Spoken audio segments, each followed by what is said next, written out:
आइए दोस्तों, मौर्य साम्राज्य को शुरू करने से पहले हम लोग मौर्य साम्राज्य की कुछ रोचक बातें हैं उसको जान लेते हैं, तब हम लोग फिर चैप्टर पर चलेंगे। तो देखिए, पहला सबसे कहता है कि मौर्य साम्राज्य भारत का पहला सबसे बड़ा संगठित साम्राज्य था। ये बहुत बड़ी बात है ना। अगला कहता है कि चंद्रगुप्त मौर्य ने चाणक्य यानी कौटिल्य की रणनीति से सत्ता प्राप्त की थी। ठीक है ना। तो यानी कि चंद्रगुप्त मौर्य को चाणक्य यानी कि कौटिल्य जी जो है यानी कि सत्ता प्राप्त करने में बहुत ही सहयोग किए थे। नेक्स्ट है कि मौर्य साम्राज्य में गुप्तचर व्यवस्था विश्व की सबसे मजबूत प्रणालियों में गिनी जाती थी। इस प्रकार की गुप्तचर व्यवस्था थी, है ना। सम्राट अशोक पहले युद्ध प्रिय, बाद में धर्म के प्रचारक बन गए। इसी में हम लोग मौर्य साम्राज्य में अशोक के बारे में भी पढ़ेंगे, जो कि पहले क्या थे, युद्ध प्रिय थे, लेकिन बाद में वो धर्म के प्रचारक बन गए, यानी कि बौद्धिस्ट हो गए, बौद्ध धर्म को प्रचारक बन गए। कलिंग युद्ध मौर्य इतिहास का सबसे रक्त रंजित युद्ध माना जाता है। वही कलिंग पर जब चढ़ाई किए थे अशोक और उसको जीत लिए थे, भारी यानी कि रक्तपात हुआ था, भीषण युद्ध हुआ था, है ना।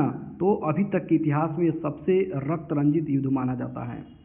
अशोक के शिलालेख ब्राह्मी लिपि में लिखे मिले हैं। ये भी प्रश्न एग्जाम में पूछे जाते हैं, अशोक के जो शिलालेख है वो किस लिपि में लिखे गए हैं, तो ब्राह्मी लिपि में। मौर्य सेना में 6 लाख से अधिक सैनिक थे, यानी कि मेगास्थनीज के अनुसार, यानी कि कुल मिलाकर के मौर्य सेना में उस समय कितने सैनिक थे, तो 6 लाख से अधिक सैनिक हुआ करते थे। पाटलिपुत्र यानी पटना मौर्य साम्राज्य की राजधानी थी, जिसकी भव्यता यूनानियों ने भी स्वीकार की है। देख लीजिए, इतनी बड़ी यानी कि थी मौर्य साम्राज्य की राजधानी। कौटिल्य का अर्थशास्त्र, राजनीति, कर, युद्ध और प्रशासन का व्यवस्थित ग्रंथ है।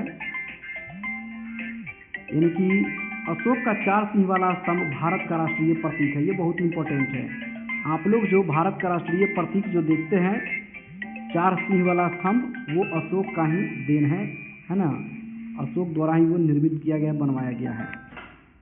तो चलिए दोस्तों, अब हम लोग चैप्टर शुरू करेंगे, मौर्य साम्राज्य के बारे में शुरू करते हैं।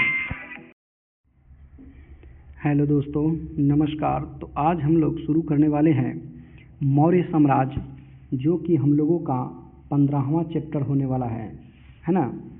और ये बहुत ही बेहद इम्पोर्टेंट चैप्टर होता है किसी भी कंपटीशन का तैयारी करने वालों विद्यार्थी के लिए, है ना। आप जो भी कंपटीशन का तैयारी करते हैं तो इस मौर्य साम्राज्य को जरूर पढ़ करके जाएं। यहाँ से जरूर कुछ क्वेश्चन आपको देखने को मिल जाएंगे, क्योंकि मौर्य साम्राज्य का जो काल रहा है वो भारत वर्ष के लिए बहुत ही इम्पोर्टेंट रहा है। तो दोस्तों, आज हम मौर्य साम्राज्य शुरू करने से पहले कुछ 2 लाइन गाना चाहेंगे। आइए हम शुरू करते हैं आप लोग के लिए। एक बार तू राधा बन कर देखो मेरे सांवरिया, धायूं रो रो कहे। एक बार तू राधा बन कर देखो सांवरिया, राधा यूं रो रो कहे। चलिए दोस्तों, अब हम अपने चैप्टर पढ़ाते हैं और इसको शुरू करते हैं।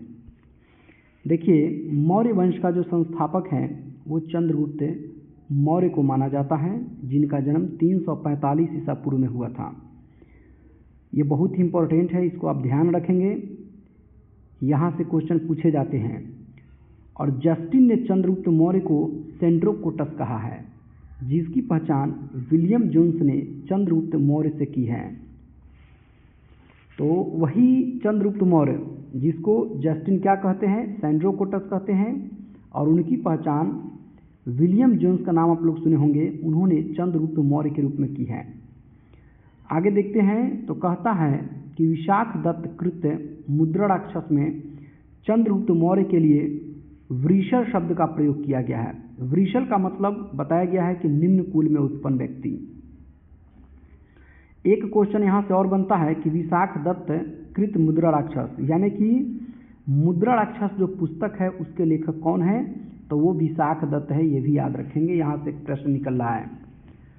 आगे देखेंगे तो घनानंद को हराने में चाणक्य ने चंद्रगुप्त मौर्य की मदद की थी, और यही चाणक्य हैं जिनका नाम कौटिल्य भी कहा जाता है, कभी विष्णुगुप्त भी कहा जाता है, जो बाद में चंद्रगुप्त मौर्य का यानी कि प्रधानमंत्री बना है ना, जो कि बाद में चंद्रगुप्त मौर्य के क्या बनते हैं, वो प्रधानमंत्री भी बनते हैं। इसके द्वारा लिखित पुस्तक अर्थशास्त्र है ना, जिसका संबंध किससे है, राजनीतिक क्षेत्र से है। तो इनका जो पुस्तक लिखा गया है चाणक्य जी का, कौटिल्य विष्णुगुप्त जी का, वो अर्थशास्त्र है और वो पॉलिटिक्स से संबंधित है। चंद्रगुप्त मगध की गद्दी पर 322 ईसा पूर्व में बैठा।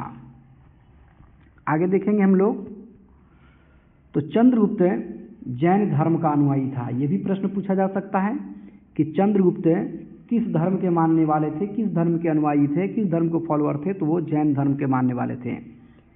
चलिए अब आगे हम लोग देखते हैं, ये आप देख सकते हैं लुसेंट की पुस्तक है, और ये पुस्तक किसी भी कंपटीशन की तैयारी के लिए बहुत इंपॉर्टेंट है, इसीलिए इसको आप जरूर पढ़ें।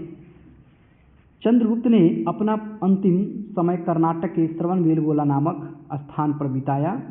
चंद्रगुप्त ने 305 ईसा पूर्व में सेल्यूकस निकेटर को हराया, है ना, 305 ईसा पूर्व में। सेल्यूकस निकेटर ने अपनी पुत्री कार्नेलिया की शादी चंद्रगुप्त मौर्य के साथ कर दी, और युद्ध की संधि शर्तों के अनुसार 4 प्रांत काबुल, कंधार, हेरात एवं मकरान चंद्रगुप्त को दिए। चंद्रगुप्त मौर्य ने जैन गुरु भद्रबाहु से, है ना, यानी कि भद्रबाहु से जैन धर्म की दीक्षा ली थी। आगे देखेंगे तो मेगास्थनीज सेल्यूकस निकेटर का राजदूत था। ये भी प्रश्न उठता है यहाँ से कि मेगास्थनीज जो है वह किसका राजदूत था, तो सेल्यूकस निकेटर का, जो चंद्रगुप्त के दरबार में रहता था। आगे देखिए, बहुत सारे क्वेश्चन मौर्य साम्राज्य से उठते हैं जिसे आप लोगों को पढ़कर जाना चाहिए। तो मेगास्थनीज द्वारा लिखी गई पुस्तक इंडिका है। मेगास्थनीज के अनुसार सम्राट का जनता के सामने आने के अवसरों पर शोभा यात्रा के रूप में जश्न मनाया जाता है। तो देखिए, इंडिका के लेखक भी पूछे जाते हैं बहुत बार एग्जाम्स में, उसके लेखक कौन है, तो मेगास्थनीज हैं। उन्हें एक सोने के पालकी में ले जाया जाता है। उनके अंगरक्षक सोने और चांदी से अलंकृत हाथियों पर सवार रहते हैं। कुछ अंगरक्षक पैरों को लेकर चलते हैं।